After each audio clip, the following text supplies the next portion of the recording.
अस्य श्री पंचमुख हनुमन्मन्त्रस्य ब्रह्मा ऋषि गायत्री छन्दः।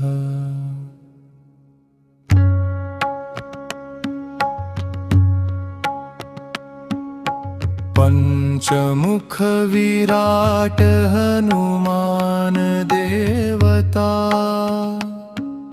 ह्रीं बीजं श्रीं शक्ति क्रौकीलकं क्रूं कवचं क्रयस्त्राय फट् इति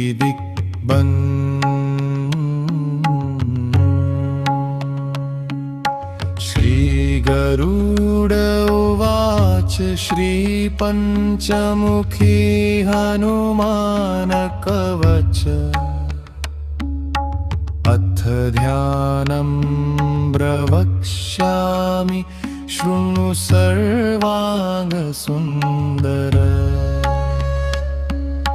यत्कृतं देवदेवेन ध्यानं हनुमत् प्रियम्।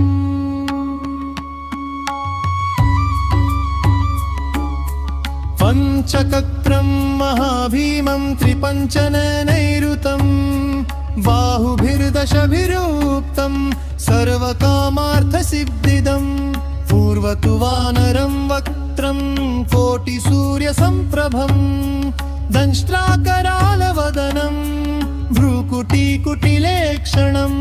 अस्यैव दक्षिणं वक्त्रं नारसिंहं महाद्भुतम् अत्युग्रतेजोवपुष्पं भीषणमभयनाशनम्।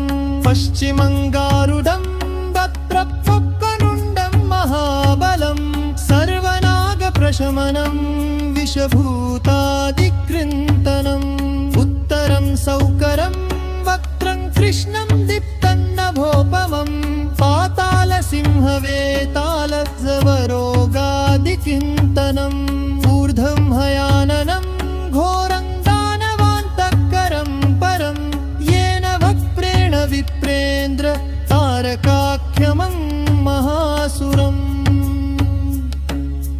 जघान शरणं तस्यात् सर्वशत्रुहरं परं ध्यात्वा पञ्चमुखं रुद्रम् हनुमन्तं दयानिधिम्।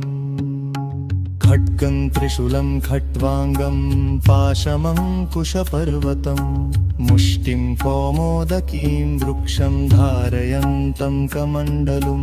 भिन्दिपालं जानमुद्रा दशभिर्मुनिपुङ्गवम् एतान्यायुधजालानि धारयन्तं भजाम्यहम्। क्रेतासनोपविष्टं तं सर्वाभरणं भूषितं दिव्यमाल्याम्बरधरं दिव्यगन्धानुलेपनं सर्वाश्चर्यमयं देलं हनुमद्विश्वतोमुखं। पञ्चास्यमच्युतमनेकविचित्रवर्णवक्त्रं शशाङ्कशिथिरं कपिराजवर्यम्। पीताम्बरादिमुकुटे रूपशोभिताङ्गं पिङ्गाक्षमाद्यमनिशं मनसा स्मरामि। मर्कटेशं महोत्राहं सर्वशत्रुहरं परं शत्रुं संहर मां रक्ष श्रीमन्नपदमुद्धर। हरिमर्कटमर्केतमन्त्रमिदं परिलिप्यति लिप्यति वामतले।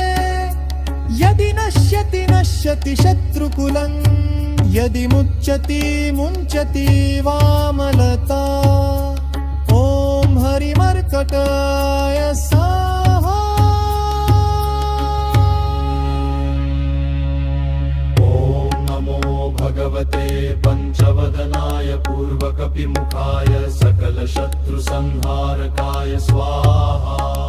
ॐ नमो भगवते पञ्चवदनाय दक्षिणमुखाय करालवदनाय नरसिंहाय सकलभूतप्रमथनाय स्वाया।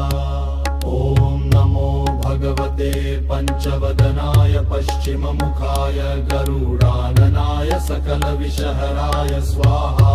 ॐ नमो भगवते पञ्चवदनाय उत्तरमुखाय आदिवराहाय सकलसम्पत्कराय स्वाहा। ॐ नमो भगवते पञ्चवदनाय ऊर्ध्वमुखाय हयग्रीवाय सकलजनवशकराय स्वाहा।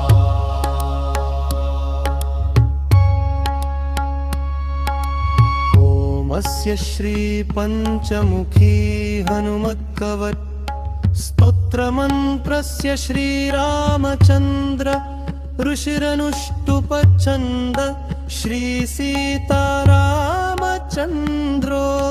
देवता हनुमानति बीजं वायुदेवता इति शक्ति श्रीरामचन्द्रामर प्रसाद सिद्धरक जपे विनियोगः इति ऋष्यादिकिन् वेन्दस पथकरन्यासः। ॐ अञ्जनीसुताय अम्बुष्टवाप्यात्तनन् ॐ रुक्तमूर्तये परजमुख्यां नमः। ॐ वायुपुत्राय मध्यदाभ्यां नमः। ॐ अग्निगर्भाय अनामिकाभ्यां नमः। ॐ रामभूताय तनिष्ठिताभ्यां नमः। ॐ पञ्चमुखरुमदे परदर्तरतिष्ठाभ्यां नमः। अथन्दञ्जासभम् ॐ अञ्जनीसुताय हृदयाय नमः। ॐ रुद्रमूर्तय शिरसस्याः। ॐ वायुपुत्राय शिखाय वशत्। ॐ अग्निगर्भाय ध्वजाय हन्। ॐ रामदूताय मारुमत्तयाय वंशः। ॐ पञ्चमुख हनुमते अस्त्राय फट् पञ्चमुख हनुमते स्वाहा इति दिग्बन्धः। अथ ध्यानम्। वन्दे वानरनारसिंहखगरात् क्रोडाश्ववक्त्रान्वितम् दिव्यालङ्करणं त्रिपञ्चनयनं देदीप्यमानं रुचा हस्ताब्जैरसिकेटपुस्तकसुधाकुम्भाङ्कुशाद्रिह्नल खट्वाङ्गं फणिभूरुहं दशभुजं सर्वारिवीरापाम्।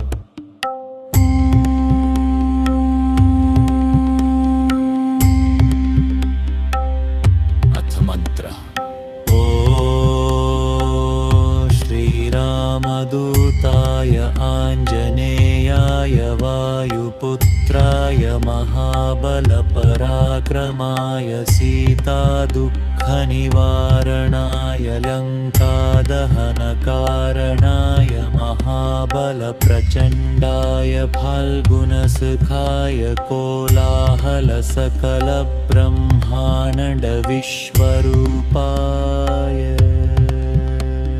सप्तसमुद्रनिर्लङ्घनाय पिङ्गलनयनाय अमितविक्रमाय सूर्यबिम्बफलसेवनाय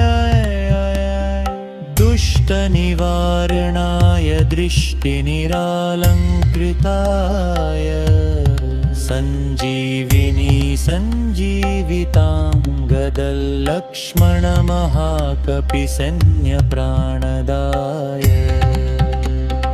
दशकण्ठविध्वंसनाय रामेष्टाय महाफल्गुनसुखाय सीता सहित राम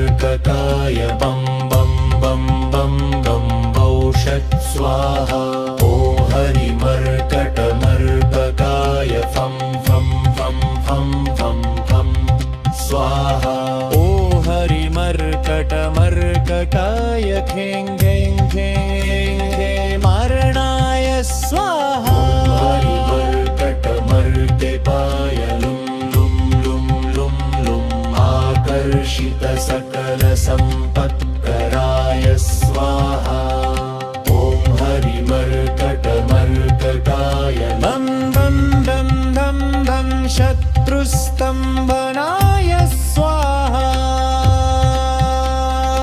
ॐ टं पटं टं कुर्ममूर्तये पंचमुखवीर हनुमते परयं प्रपरतन्त्रोच्चाटनाय स्वाहा ॐ खं खं गं घं घं चं चं जं जं टं टं डं डं डं टं दं दं न तं पं भं बं भं यं ब्रलं भं शं शं सं भं लं शं स्वाहा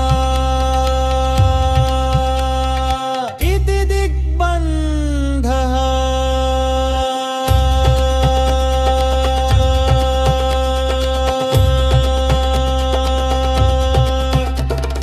पूर्वकविमुखाय पञ्चमुख हनुमते दन्तं टं टं टं सकलशत्रुसंहरणाय स्वाहा ॐ दक्षिणमुखाय पञ्चमुख हनुमते धरालवदनाय नरसिंहाय ॐ ह्रीं हुं ह्रैं ह्रौं सकलभूतप्रेतदमनाय स्वाहा रुद्रमूर्तये सकलप्रयोजननिर्वाहकाय स्वाहा ॐ जनिसुताय वायुपुत्राय महाबलाय सीताशोकनिमग्नाय श्रीरामचन्द्रकृपाकामुकेय महावीर्यप्रमथयाय ब्रह्माण्डनाथाय गमदाय पञ्चमुखवीर हनुमते स्वाहा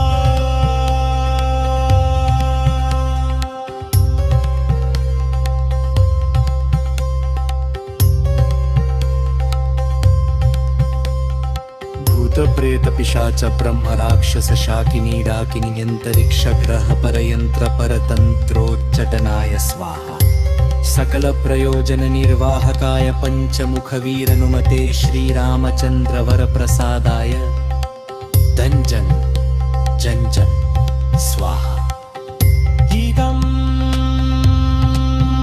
कवचं पठित्वा तू महाकमकं पठे नरः एकवारं जपेत् स्तोत्रम्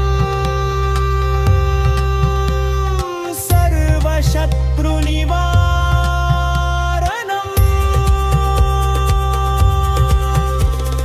विवार तु पठे नित्यं पुत्रपौत्र प्रवर्धनम् त्रिवारं च पठे नित्यं सर्वसम्पत्करं शुभम् चतुर्वारं पठे नित्यं सर्वपरिवारणम् चतुर्वारं पठे नित्यं सर्वभौमवशङ्करम् शुर्वारं तु पठे नित्यं सर्वमेववशङ्करम् सप्तवारं पठे नित्यं सर्वसम्पत्करायपम् अष्टवारं पठे नित्यं मुष्टगावाप्तिसिद्धिदम् नववारं पठे नित्यं वाचपूर्वप्रजा दशवारं पठे नित्यं तेरं यत्कामदर्शनम् उत्तरं च पठे नित्यं सर्वसिद्धिघनप्रदम् कवकस्मरणेनैव महाबलमदाप्नुयात् इति सदर्शनसंहितायां श्रीरामचन्द्रसीतप्रोक्तं श्रीपञ्चमुख हनुमत्तवचन् श्रीपञ्चमखी हनुमान तव च सनाप्तम्